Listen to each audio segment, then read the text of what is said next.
Shalom, selamat pagi Bapak Ibu yang dikasihi oleh Tuhan. Sungguh bersyukur kalau pada pagi hari ini kita masih diberikan kesempatan untuk bersama-sama bersekutu di pagi hari ini. Mari sebelum kita memasuki firman Tuhan dan doa, marilah kita memuji Tuhan dari lagu pujian Yesus Kau Sungguh Baik.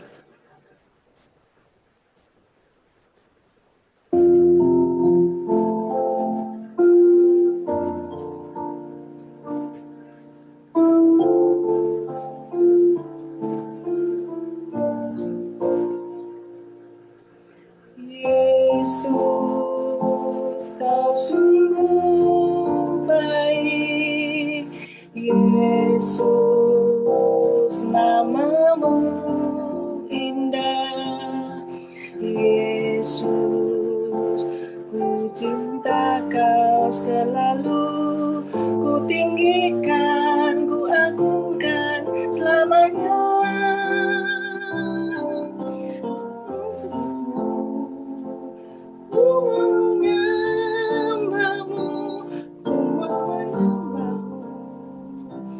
Ku selalu sembahmu, Kau yang layak terima semua pujian, kemuliaan hanya bagi Tuhan.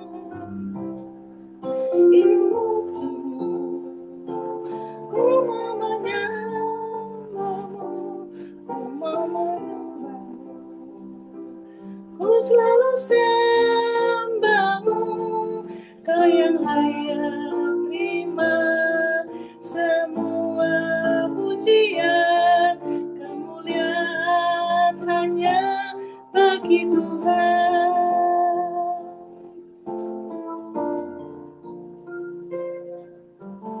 Yesus, Kau sungguh baik. Yesus, namamu indah. Yesus, ku cinta Kau selalu, ku tinggikan, ku agungkan selamanya. Ku memujimu, ku selalu pujimu, ku mau menyembahmu, ku selalu sembahmu, Kau yang layak terima semua pujian, kemuliaan hanya bagi Tuhan. Memujimu, ku selalu pujimu, ku mau menyembahmu, ku selalu sembahmu, Kau yang layak terima semua pujian, kemuliaan hanya bagi Tuhan. Mari Bapak Ibu kita terlebih dahulu berdoa. Bapa, Engkau sungguh baik ya Bapa, biarlah kami boleh senantiasa mengingat akan kasih-Mu yang begitu besar kepada kami, bahwa Engkau adalah Allah yang sungguh baik terhadap kami. Engkau selalu mengerti akan segala permasalahan kami. Engkau juga akan memberikan jalan keluar terhadap setiap masalah kami. Kami mengucap syukur ya Tuhan, untuk pagi hari ini kami boleh datang untuk bersekutu bersama-sama dengan anak-anak-Mu di GKN Pengharapan ini Tuhan. Kami percaya bahwa Tuhan hadir, walaupun kami beribadah secara online nih Tuhan, kami percaya bahwa Tuhan hadir di tengah kami, di tempat kami berada ya Tuhan Yesus. Tuhan urapi kami, Tuhan sendiri akan berkati setiap apa yang kami pujikan ya Tuhan, biarlah semuanya ini boleh memuliakan nama Tuhan. Berkati juga untuk firman Tuhan yang akan disampaikan oleh hamba-Mu, Penatua Lucian. Kiranya Tuhan memberkati Penatua Lucy, Tuhan pakai dia, Tuhan urapi dia, menjadi kepanjangan suara Tuhan untuk menyampaikan kebenaran firman Tuhan. Terima kasih Tuhan, Engkau juga akan menolong kami di dalam kami memanjatkan doa-doa kami. Biarlah doa kami adalah doa yang harum, menjadi dupa yang harum di hadapan Tuhan, sehingga Tuhan juga berkenan terhadap doa-doa kami ya Tuhan Yesus, sehingga apapun yang kami doakan, biarlah semua yang terbaik yang datangnya dari Tuhan, yang Tuhan juga ingin menjawab ya Tuhan Yesus. Terima kasih Tuhan, kami menyerahkan persekutuan kami pada pagi hari ini dari awal hingga akhir hanya di dalam nama Tuhan Yesus yang menjadi juru selamat kami. Dalam nama Tuhan Yesus kami berdoa dan mengucap syukur. Haleluya. Amin. Mari sebelum kita mendengarkan firman Tuhan, kita akan pujikan pujian dari pujian yang kedua, penuhkan bejanaku.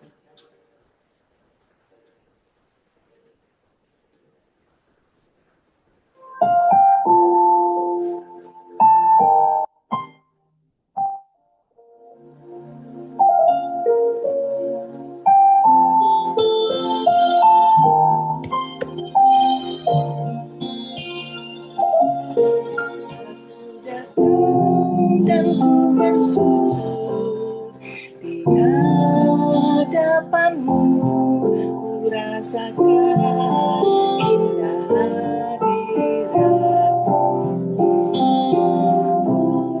Telah membuka mata hatiku dan seluruh jiwaku untuk menikmati firman-Mu. Firman-Mu yang kuasa untuk mengubah sikap hati. Firman-Mu yang tegakkan di saat ku terjatuh. Penuhkanlah bejanaku dengan air sungai-Mu. Ku haus akan firman-Mu.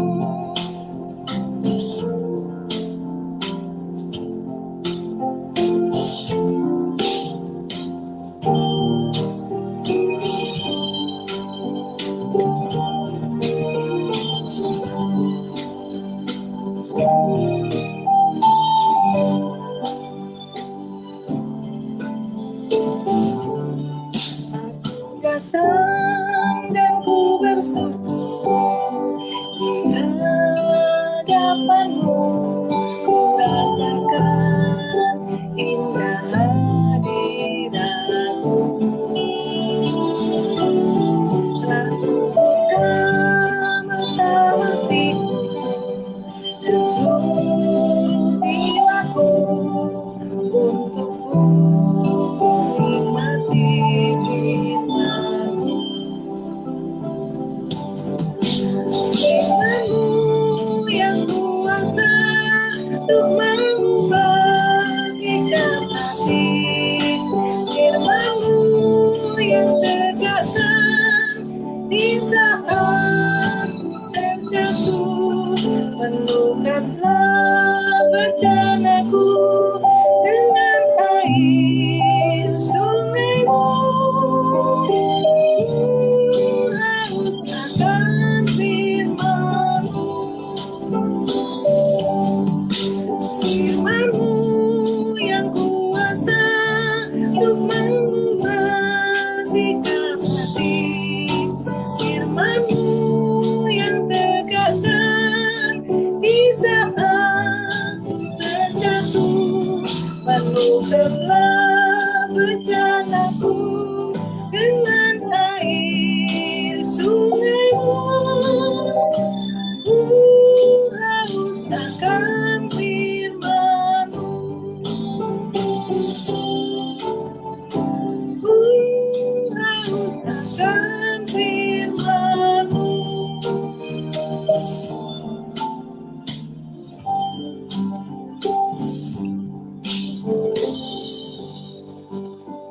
Serahkan kepada Tuhan Yesus. Selamat pagi, senang bisa kembali bertemu bersama-sama. Sebelumnya mari kita berdoa. Tuhan Yesus, kami bersyukur untuk kesempatan pagi ini kami bisa berdoa bersama dan kami belajar tentang firman-Mu. Kiranya Tuhan sedang menolong kami, berikan hati yang mau Engkau perbaharui, sikap hidup yang setia dan taat kepada. Terima kasih Tuhan Yesus. Dalam nama saja kami bersyukur. Selamat pagi. Kita akan belajar dari firman Tuhan pagi ini dari Yesaya 30 ayat 15. Rambut saya kok kacau. Yesaya 30 ayat 15 berkata, sebab beginilah firman Tuhan Allah yang Maha Kudus, Allah Israel. Dengan bertobat dan tinggal diam, kamu akan diselamatkan. Dalam tinggal tenang dan percaya, terletak kekuatanmu, tetapi kamu enggan. Ini latar belakangnya dari Yesaya 30 ini, tuliskan Nabi Yesaya ketika bangsa Israel, dalam hal ini kerajaan Yehuda, itu menghadapi banyak ancaman-ancaman dari luar, khususnya dari bangsa Asyur. Dan mereka karena gentar gitu ya, wah bagaimana ini, mereka akhirnya langsung minta pertolongan dari satu kerajaan yang mereka rasa cukup kuat, cukup besar, yaitu kerajaan Asyur. Dengan tidak bergantung kepada Tuhan, tanpa meminta pertolongan dari Tuhan, tanpa meminta pendapat Tuhan, mereka langsung meminta bantuan kepada Mesir. Sedangkan Allah berkata bahwa dengan bertobat dan tinggal diam, kamu akan diselamatkan. Dalam tinggal tenang dan percaya, terletak kekuatanmu. Ya, kata kunci dalam ayat-ayat ini yang sudah disampaikan oleh Nabi Yesaya kepada bangsa Israel, yaitu bertobat, terus tinggal diam, tinggal tenang, dan percaya. Dengan bertobat berarti mereka seharusnya itu menyesali dosa-dosa mereka dan berbalik kepada Tuhan. Karena pada saat itu mereka banyak menyembah kepada Allah-Allah lain, tidak hanya menyembah kepada Tuhan, tapi menyembah pada dewa-dewa asing yang tidak Tuhan sukai ya, karena hanya ada satu-satunya Tuhan, yaitu Allah sendiri. Mereka tidak mau mengandalkan kekuatan kepada Allah, tapi mengandalkan kekuatan pada diri sendiri, kepada dunia ini, kepada negara-negara, kerajaan-kerajaan sekitar mereka. Jadi seharusnya mereka tuh bertobat, menyesali dosa mereka, dan berbalik pada Allah. Ternyata kalau kita bisa tinggal tenang dan percaya, itu menjadi suatu kekuatan. Karena dengan membiarkan diri kita menjadi tenang, kita dapat meneduhkan diri kita dari situasi yang bergejolak, yang ramai di sekitar kita ya, mengacaukan pikiran, mengacaukan emosi dan perasaan, sehingga kita tuh tidak tenang, tidak bisa berpikir dengan jernih, dan lupa bahwa kita punya Tuhan yang Maha Kuasa. Kalau kita bisa menjaga ketenangan kita, kita bisa diam di hadapan Allah. Kalau diam itu dalam konteks Alkitab itu berarti bukan sekedar diam aja duduk secara pasif gitu ya, tunggu gitu ya. Tapi diam dalam konteks Alkitab itu berarti menunggu dengan percaya dan berserah kepada Tuhan. Dari Mazmur 46 ayat 11 ya, saya sudah disebutkan bahwa diamlah dan ketahuilah bahwa akulah Allah. Aku ditinggikan di antara bangsa-bangsa, ditinggikan di bumi. Jadi Tuhan mau kita itu diam dan tahu bahwa Tuhan itulah Allah. Dia adalah yang Maha Kuasa. Dia yang mampu melakukan segala sesuatu. Hanya kepada Dia saja kita harusnya bersandar. Dan kita tahu bahwa kita punya Allah yang luar biasa yang bisa menyelesaikan segala masalah. Ketika kita tenang, kita dalam keheningan ya, suara Tuhan itu akan lebih jelas terdengar. Kalau misalnya kita sibuk sendiri ngobrol gitu ya, atau sibuk cari pertolongan ke sana kemari gitu ya, kita itu bisa lengah dan tidak peka. Ketika Tuhan berbisik kepada kita dengan suaranya yang penuh kasih, kita nggak dengar karena kita udah pikiran kita udah sibuk sendiri gitu ya, sudah penuh dengan aduh ini kapan lagi ini, kita nggak bisa diam, harus segera cepat diatasi gitu ya. Padahal Tuhan itu punya waktunya sendiri. Ketika kita pergi mencari solusi sendiri gitu ya, sana kemari, tanya teman, tanya mungkin pinjem bank atau apa gitu ya, kalau misalnya kita punya hutang atau apa, itu ada suatu kegelisahan dalam hati. Emosi kita tuh mudah tersulut, jadi mudah marah malahan. Jadi akhirnya dalam diri kita itu malah timbul perasaan menyalahkan Tuhan kadang-kadang dan tidak bersyukur karena kok nggak datang-datang Tuhan, nggak saya selesai gini ya, walaupun saya sudah berusaha kok tetap nggak ada hasilnya. Padahal sebenarnya kita sendiri yang lupa bahwa kita harus yang pertama-tama itu datang kepada Tuhan, menenangkan diri kita di hadapan Tuhan, ya, membawa diri kita kepada Tuhan. Kalau diam gitu, apakah kita tuh tenang terus sikap kita tuh pasif? Tentunya tidak ya, karena Sebenarnya ketika kita tenang itu ada sesuatu kekuatan dalam diri kita. Bahwa kita tuh punya iman. Iman bahwa kita percaya Tuhan yang mampu melakukan segala sesuatu karena Dia adalah Allah yang maha tinggi. Dia yang mampu melakukan segala sesuatu. Kalau kita bersikap tenang ya, kita tuh dalam ketenangan kita tuh kita bisa mengamati, terus mengandalkan Tuhan gitu ya. Kita tidak tergesa-gesa dalam melakukan sesuatu, membuat keputusan, tidak membuat keputusan berdasarkan kepanikan, tapi kita mau mendengarkan suara Tuhan, mau tahu rencana Tuhan dulu dalam kehidupan kita itu sebenarnya bagaimana. Gitu ya. Ketika kita diam, kita juga tidak diam saja, tapi sebenarnya kita aktif juga melakukan koneksi dengan Tuhan. Kita terhubung dengan Tuhan secara intim, jadi tidak lepas koneksi kita dengan Tuhan. Kalau lepas ya berarti ya diem aja gitu, tidur, nggak ngapa-ngapain memang. Tapi kita menjaga hubungan kita dengan Tuhan melalui doa-doa yang kita panjatkan. Melalui doa-doa kita itu bisa menyampaikan keluh kesah kita, terus kita juga bisa bersyukur. Karena kita mengingat, oh Tuhan itu ternyata luar biasa. Sampai dari dulu sampai sekarang saya masih ada itu ya karena pertolongan Tuhan. Kita ingat bagaimana Tuhan dulu sudah menolong kita di masa muda kita, dan di saat sekarang pun pasti Tuhan tetap bekerja. Kalau kita mengingat hal-hal itu, pasti akan timbul suatu rasa syukur. Dan iman kita, rasa percaya kita kepada Tuhan itu makin bertambah. Kita makin mempercayakan diri kita sepenuhnya dalam tangan Tuhan. Kita percaya Tuhan yang kita sembah itu mampu melakukan segala sesuatu tepat pada waktunya. Waktu Tuhan itu bukan waktu kita ya, jadi jangan terus tidak sabaran gitu ya. Kita percaya bahwa kesabaran kita, penantian kita kepada Tuhan itu tidak akan sia-sia. Tuhan pasti turun tangan memberikan yang terbaik pada waktunya. Jadi kita nggak tergoda untuk pergi ke sana kemari mencari pertolongan dari luar, tapi mencari pertolongan hanya dari Tuhan saja. Dalam pasal 30 ini, kerajaan Yehuda ini ya, dia menolak nasihat Yesaya untuk melakukan sesuai firman Tuhan. Mereka memilih untuk mencari bantuan kepada Mesir yang pikirnya itu wah hebat gitu ya. Jadi mereka nggak menunggu pertolongan Roh Kudus, tidak menanyakan dulu, meminta keputusan dari Allah. Bangsa Yehuda yang tidak mau bertobat tidak bisa tinggal diam, tetap tenang dan percaya dalam menantikan pertolongan Tuhan. Mereka melakukan rancangan mereka sendiri, ya, tidak sabar menantikan Tuhan gitu ya. Karena sebenarnya memang kalau kita dalam kesukaran itu seringkali kita tuh susah untuk bisa bersabar.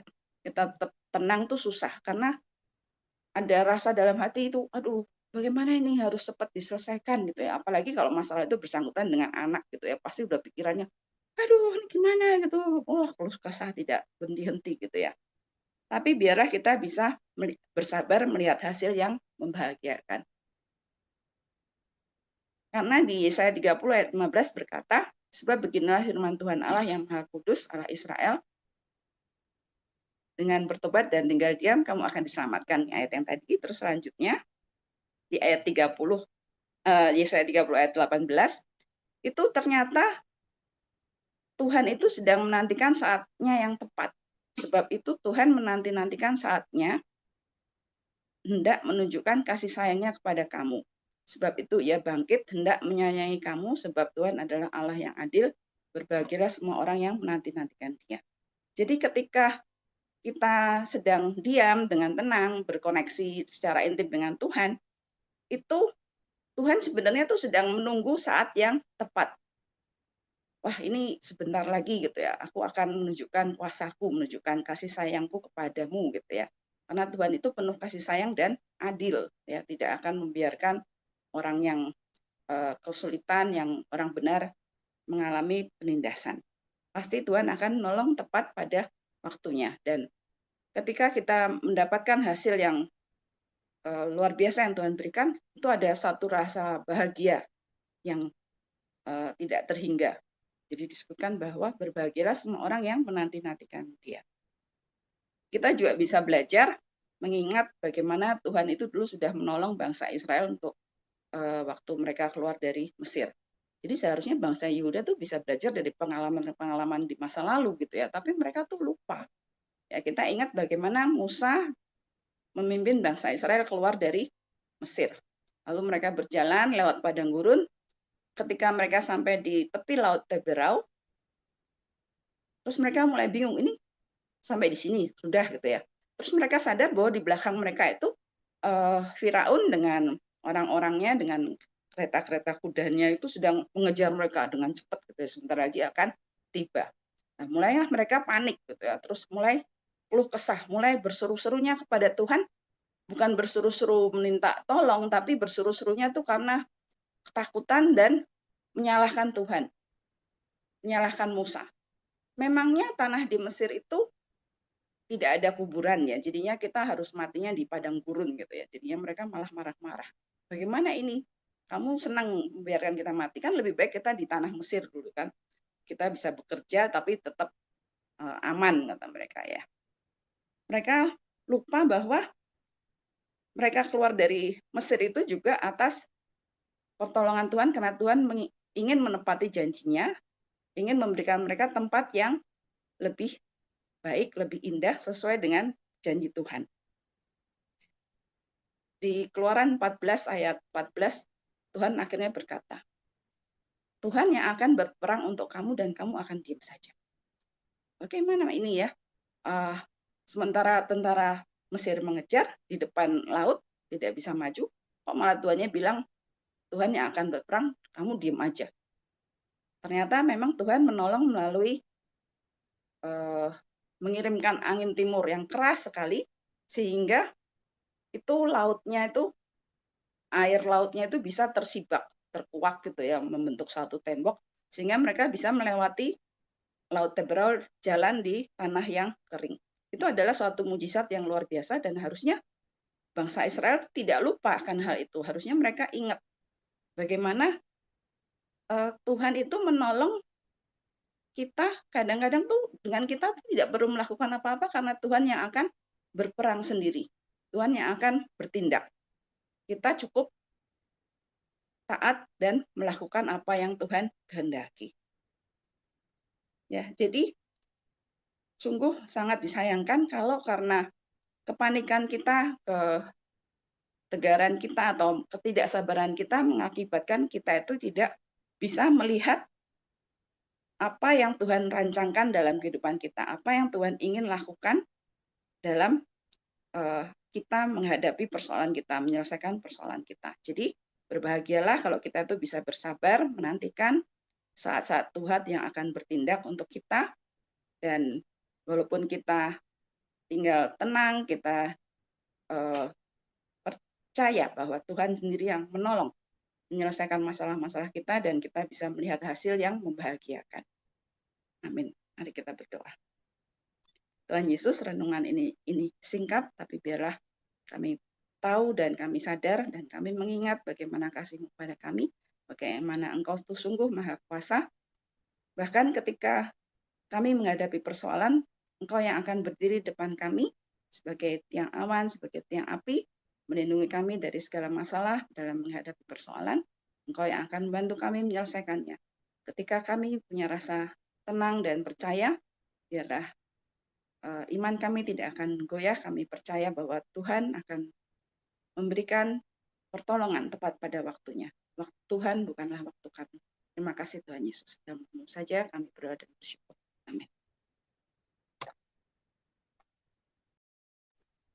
Terima kasih Penatua Lucia yang sudah menyampaikan firman Tuhan. Firman Tuhan yang singkat tapi sungguh sangat memberkati kita semua ya. Kita diingatkan untuk tinggal tenang dan percaya kepada Tuhan. Pertolongan Tuhan sungguh ajaib. Kita terkadang tidak mengetahui rancangan Tuhan terhadap kehidupan kita, tapi biarlah kita senantiasa boleh mengandalkan Tuhan, bahwa Tuhan tahu yang terbaik atas kehidupan kita dan masa depan kita. Ada ayat di Ayub 42 ayat 2, Aku tahu bahwa Engkau sanggup melakukan segala sesuatu, dan tidak ada rencanamu yang gagal. Biarlah kita senantiasa boleh beriman bahwa Tuhan tahu apa yang ada rencana yang harus ke depan kita seperti apa. Biarlah kita senantiasa boleh mengandalkan Tuhan, kita boleh tenang dan juga boleh percaya kepada Tuhan. Memang menghadapi situasi seperti ini, kadang-kadang kita itu panik sendiri. Kita sering menggunakan akal pikiran kita sendiri. Kita lupa bahwa kita punya Tuhan yang sungguh sangat luar biasa, sangat ajaib. Biarlah kita akan memasuki doa syafaat pada pagi hari ini. Nanti saya minta doa penutup dilayani oleh Pendeta Edi. Mari kita memuji Tuhan, Dia buka jalan. Kita percaya bahwa Tuhan sungguh sangat ajaib, Dia rancangan Tuhan sungguh luar biasa. Biarlah kita percaya bahwa Dia buka jalan di dalam setiap kehidupan kita, di dalam setiap pergumulan kita.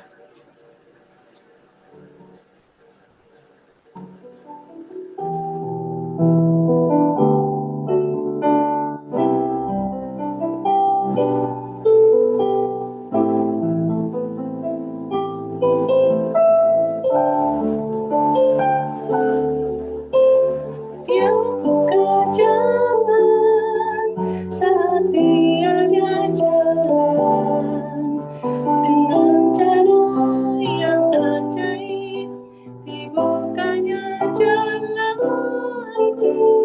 Dia menuntunku dan memeluk diriku dengan kasih dan kuasanya. Dia buka jalan, Dia buka jalan, Dia buka jalan.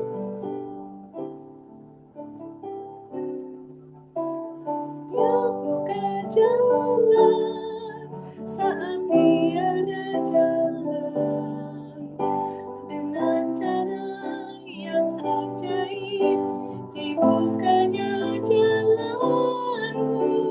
Dia menuntunku dan memeluk diriku dengan kasih dan kuasanya. Dia buka jalan, Dia buka jalan, di belantara Dia tetap menuntunku. Sungai di gurun aku temui, langit kan berlalu, tapi firman-Nya tetap sama ini. Dia buka jalan,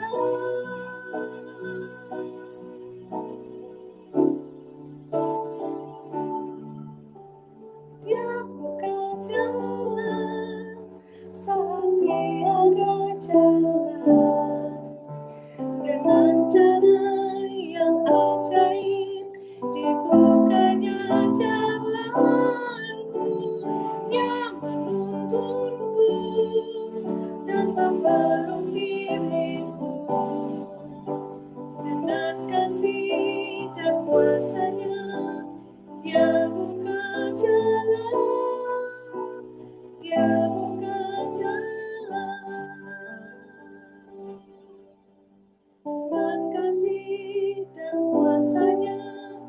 Dia buka jalan, Dia buka jalan.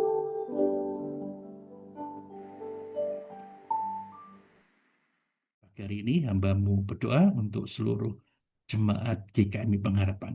Dimanapun kami berada, apapun yang kami pikirkan, katakan, dan lakukan, semuanya menyenangkan dan memuliakan nama Tuhan. Segala langkah, segala upaya yang kami lakukan diberkati oleh Tuhan dan dibuat berhasil oleh Tuhan. Terima kasih ya Tuhan, di dalam nama-Mu Yesus Kristus Allah kami yang hidup, kami berdoa. Amin. Pujikan Bapa, terima kasih. Bapa, terima kasih. Bapa, terima kasih. Bapa di dalam surga. ku berterima kasih